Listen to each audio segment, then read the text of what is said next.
നിയ ശർമ്മ കമ്പനിയിൽ ജോലിക്കെത്തിയതോടെ വരുണിന്റെ ക്യാബിന്റെ അന്തരീക്ഷം ആകെ മാറി. വളരെ സ്മാർട്ടും മോഡേണുമായ നിയ കാര്യങ്ങളെല്ലാം വളരെ പെട്ടെന്ന് തന്നെ പഠിച്ചെടുത്തു. വരുണിന്റെ മീറ്റിങ്ങുകൾ ക്രമീകരിക്കുക, ഫോൺ കോളുകൾ അറ്റൻഡ് ചെയ്യുക, അവന്റെ യാത്രകളുടെ ടിക്കറ്റുകൾ ബുക്ക് ചെയ്യുക തുടങ്ങിയ എല്ലാ കാര്യങ്ങളും അവൾ കൃത്യമായി നോക്കി നടത്തി. വരുണിന് അവളൊരു നല്ല അസിസ്റ്റന്റായി തോന്നി. എന്നാൽ ഓഫീസിലെ മറ്റ് ജീവനക്കാർക്കിടയിൽ ചില സംസാരങ്ങൾ ഉയർന്നു തുടങ്ങിയിരുന്നു.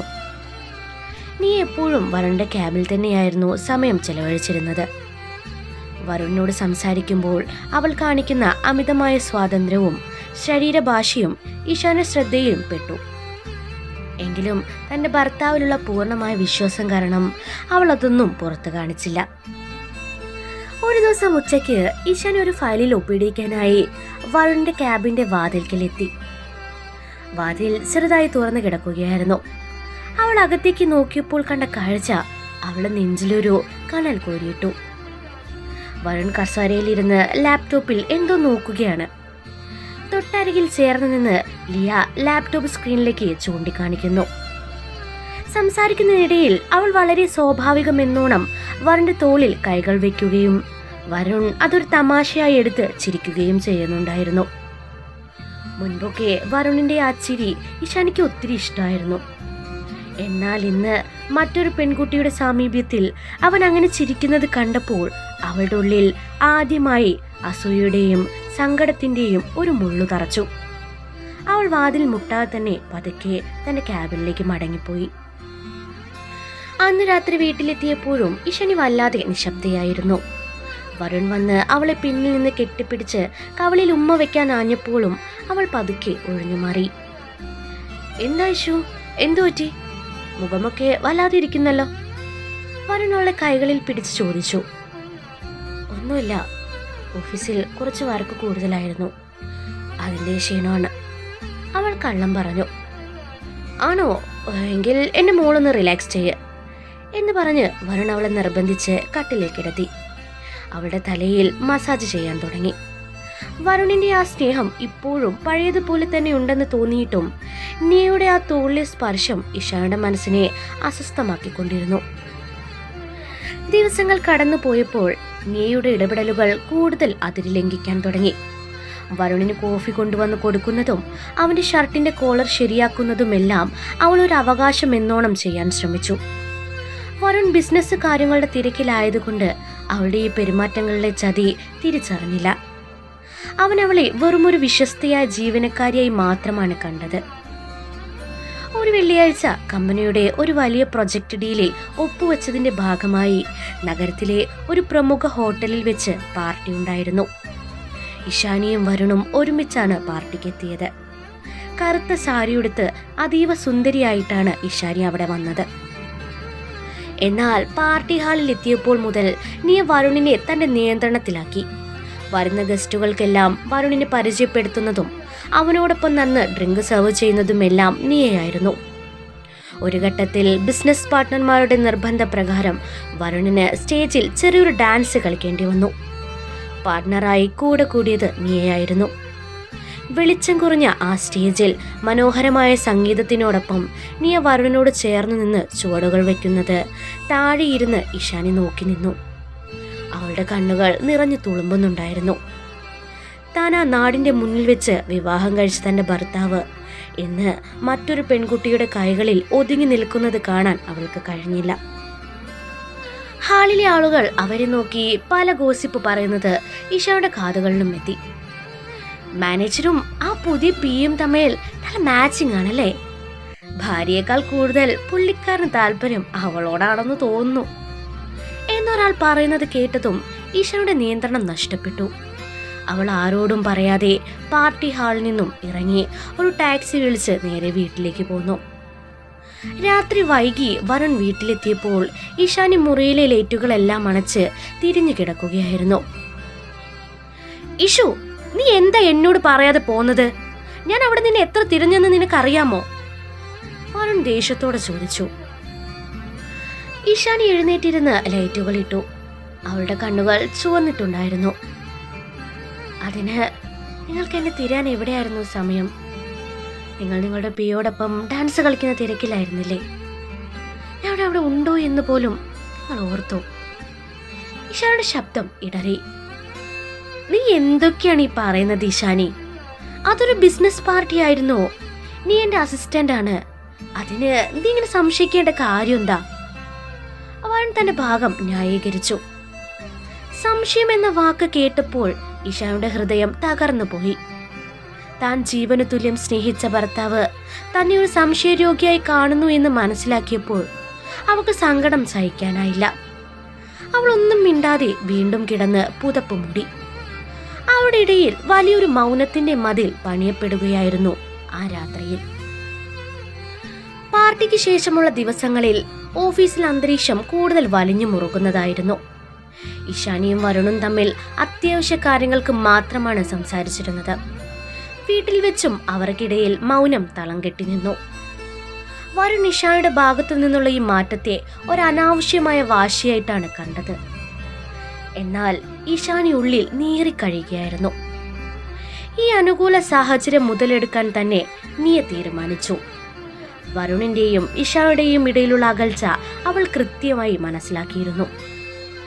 വരുണിന്റെ ബിസിനസ് സാമ്രാജ്യത്തിന്റെ പണവും പദവിയുമായിരുന്നു നീയയുടെ ലക്ഷ്യം. അതിനായി അവൾ ഒരു പുതിയ ചതിക്കഥ മെനഞ്ഞു. ഒരു ദിവസം വൈകുന്നേരം ഓഫീസിലെ ജീവനക്കാരെല്ലാം പോയ സമയം വരുൺ പുതിയൊരു പ്രൊജക്ടിന്റെ ഫയലുകൾ നോക്കിക്കൊണ്ട് ക്യാബിനിൽ ഇരിക്കുകയായിരുന്നു. പെട്ടെന്ന് നിയ കയ്യിൽ കുറച്ച് പേപ്പറുകളുമായി കരഞ്ഞുകൊണ്ട് അവന്റെ ക്യാബിനിലേക്ക് ഓടിക്കയറി. എന്തുപറ്റി നിയ? എന്തിനാ കരയുന്നേ? വരുൺ അത്ഭുതത്തോടെയും ആശങ്കയോടെയും എഴുന്നേറ്റ് ചോദിച്ചു. അത് സാർ, എനിക്ക് ഈ ജോലിയിൽ തുടരാൻ പറ്റുമെന്ന് തോന്നുന്നില്ല. ഞാൻ രാജിവെക്കാൻ പോവുകയാണ്, അവൾ വിതുമ്പിക്കൊണ്ട് പറഞ്ഞു. എന്താണ് പ്രശ്നം എന്ന് വ്യക്തമായി പറയുന്നിയ? നീ നല്ല രീതിയിലല്ലേ വർക്ക് ചെയ്യുന്നത്. ജോലിയുടെ പ്രശ്നമല്ല സാർ. മാഡം, ഇഷാനി മാഡം എന്നെ കുറിച്ച് ഓഫീസിൽ വല്ലാത്ത കാര്യങ്ങളാണ് സംസാരിക്കുന്നത്. ഞാൻ സാറിനെ വലയിലാക്കാൻ നോക്കുകയാണെന്നും എന്റെ സ്വഭാവം ശരിയല്ലെന്നും ഫിനാൻസ് ഡിപ്പാർട്ട്മെന്റിലെ കുട്ടികളോട് മാഡം പറഞ്ഞു. എനിക്ക് ഈ അപമാനം സഹിച്ചുകൊണ്ട് ഇവിടെ നിൽക്കാൻ കഴിയില്ല. നീ മുൻകൂട്ടി തയ്യാറാക്കിയ കള്ളം വളരെ തന്മയത്വത്തോടെ അവതരിപ്പിച്ചു. വരുൺ അത് കേട്ട് സ്തംഭിതനായി പോയി. ഇഷാനി ഇത്രയും തരം താഴുമെന്ന് അവൻ സ്വപ്നത്തിൽ പോലും കരുതിയിരുന്നില്ല. തന്റെ ഭാര്യ മറ്റൊരു പെൺകുട്ടിയുടെ കരിയറും അന്തസ്സും നശിപ്പിക്കാൻ നോക്കുന്നു എന്ന ചിന്ത അവനിൽ കൂടുതൽ ദേഷ്യമുണ്ടാക്കി. നീ ഒരിടത്തും പോകുന്നില്ല. ഈ കമ്പനിയുടെ MD ഞാനാണ്. ഇവിടെ ആര് നിൽക്കണമെന്ന് ഞാൻ തീരുമാനിക്കും. നീ നിന്റെ സീറ്റിലേക്ക് പോയിക്കോളൂ, വരുൺ കടുത്ത ശബ്ദത്തിൽ പറഞ്ഞു. നീയ തിരിഞ്ഞു നടക്കുമ്പോൾ അവളുടെ ചുണ്ടുകളിൽ ഒരു കുതന്ത്ര ചിരി വിരിഞ്ഞു. ചതിയുടെ ആദ്യഘട്ടം അവിടെ വിജയിച്ചു. അന്ന് രാത്രി വീട്ടിലെത്തിയ വരുൺ ദേഷ്യം കൊണ്ട് വിറക്കുകയായിരുന്നു. ഇഷാനി അടുക്കളയിൽ രാത്രിയിലേക്കുള്ള ഭക്ഷണം തയ്യാറാക്കുകയായിരുന്നു. വരുൺ നേരെ അടുക്കളയിലേക്ക് ചെന്ന് അവളുടെ കയ്യിൽ ബലമായി പിടിച്ച് ലിവിംഗ് റൂമിലേക്ക് വലിച്ചിഴച്ചു കൊണ്ടുപോന്നു. എന്താ വരുൺ, എന്താണ് ഈ കാണിക്കുന്നത്? എനിക്ക് വേദനിക്കുന്നു, ഇഷാനി ഞെട്ടലോടെ പറഞ്ഞു. നിനക്ക് വേദനിക്കുന്നുണ്ടല്ലേ ശനി? അപ്പോ നീ മറ്റുള്ളവർക്ക് കൊടുക്കുന്ന വേദനയോ? നീ എന്തിനാണ് നീയെക്കുറിച്ച് ഓഫീസിൽ ഇല്ലാത്ത കാര്യങ്ങൾ പറഞ്ഞുണ്ടാക്കുന്നത്? വരുൺ അലറി. ഇഷാനിക്കൊന്നും മനസ്സിലായില്ല. ഞാൻ ആരോടൊന്നും പറഞ്ഞിട്ടില്ല. നിങ്ങൾ എന്തൊക്കെയാ പറയണത്? ഇനിയും കള്ളം പറയരുത്. നീ കാരണം അവൾ ഇന്ന് ജോലി രാജിവെക്കാൻ നോക്കിയതാണ്. എന്റെ പേഴ്സണൽ അസിസ്റ്റന്റ് ആയതുകൊണ്ട് അവൾക്ക് എന്നോട് അടുത്തിടപെടേണ്ടി വരും. അതിനർത്ഥം ഞാനും അവളും തമ്മിൽ എന്തോ ഉണ്ടെന്നല്ല. നിന്റെ ഈ അനാവശ്യമായ സംശയവും അസൂയയും കാരണം എന്റെ ഓഫീസിന്റെ പേര് ചീത്തയാക്കരുത്. പഴയ ഗ്രാമത്തിലെ ചിന്താഗതിയിൽ നിന്ന് നീ ഇപ്പോഴും മാറിയിട്ടില്ലല്ലേ? വരുൺ ദേഷ്യത്തിന്റെ പുറത്ത് ആ വാക്കുകൾ പറഞ്ഞുപോയി. പഴയ ഗ്രാമത്തിലെ ചിന്താഗതി എന്ന വാക്ക് ഇഷാനിയുടെ നെഞ്ചിൽ ഒരു വെടിയുണ്ട പോലെയാണ് പതിച്ചത്. താൻ അനുഭവിച്ച കഷ്ടപ്പാടുകളെയും തന്റെ പശ്ചാത്തലത്തെയുമാണ് വരുൺ ഇപ്പോൾ പരിഹസിച്ചിരിക്കുന്നത്. അവൾ നീയെക്കുറിച്ച് ആരോടും ഒന്നും പറഞ്ഞിട്ടില്ല. തന്നെ വിശ്വസിക്കാതെ ആ നിയ പറഞ്ഞ വാക്കുകൾ കേട്ട് തന്നെ അപമാനിച്ച ഭർത്താവിനെ അവൾ അവിശ്വാസത്തോടെ നോക്കി നിന്നു. നിങ്ങൾക്ക് എന്നേക്കാൾ വിശ്വാസം അവളെയാണല്ലേ വരുൺ? ഞാൻ ഈ വീട്ടിൽ നിങ്ങൾക്കൊരു ബാധ്യതയാണെങ്കിൽ ഞാൻ പോയിക്കോളാം. എൻ്റെ സ്വാഭിമാനം പണയം വെച്ച് ഞാനിവിടെ നിൽക്കുന്നില്ല. ഇഷാനി കണ്ണീരോടെ പറഞ്ഞു. നിനക്ക് എങ്ങോട്ട് വേണമെങ്കിലും പോകാം. നിന്റെ വാശിക്ക് മുന്നിൽ തലകുലിക്കാൻ എന്നെ കിട്ടില്ല. വരുൺ ദേഷ്യത്തോടെ തന്റെ മുറിയിലേക്ക് കയറി വാതിലടച്ചു. ഇഷാനി ആ രാത്രി മുഴുവൻ ഹാളിന്റെ ഒരു കോണിലിരുന്ന് കരഞ്ഞു തീർത്തു. നേരം പുലർന്നപ്പോൾ അവൾ തന്റെ കുറച്ചു വസ്ത്രങ്ങളും സർട്ടിഫിക്കറ്റുകളും അടങ്ങിയ ഒരു ചെറിയ ബാഗുമായി ആ വലിയ വീട്ടിൽ നിന്നും ഇറങ്ങി. അവൾ നേരെ പോയത് തന്റെ പഴയ ഗ്രാമത്തിലെ ആരും താമസിക്കാത്ത തന്റെ സ്വന്തം തറവാട്ട് വീട്ടിലേക്കായിരുന്നു. സ്നേഹം നിറഞ്ഞ അവിടെ ആ കൊച്ചു ലോകം പൂർണ്ണമായും തകർന്നു പോയിരുന്നു. ഇഷാനി വീട് വിട്ടിറങ്ങി ഗ്രാമത്തിലെ തന്റെ പഴയ തറവാട്ടിലേക്ക് മടങ്ങിയ വിവരം ഓഫീസിൽ പാട്ടായി. ഇഷാനി ഓഫീസിലും വരാതായതോടെ നിയയുടെ ആത്മവിശ്വാസം ഇരട്ടിച്ചു. വരുണിന്റെ തളർച്ചയും ഏകാന്തതയും മുതലെടുത്ത് അവനോട് കൂടുതൽ അടുക്കാൻ അവൾ ശ്രമിച്ചുകൊണ്ടേയിരുന്നു. എന്നാൽ ഇഷാനി പോയതോടെ വരുണിന്റെ മനസ്സും അസ്വസ്ഥമായിരുന്നു. ദേശത്തിന്റെ പുറത്ത് പലതും പറഞ്ഞു പോയെങ്കിലും ശൂന്യമായ ആ വലിയ വീട് അവനെ ശ്വാസം മുട്ടിച്ചു.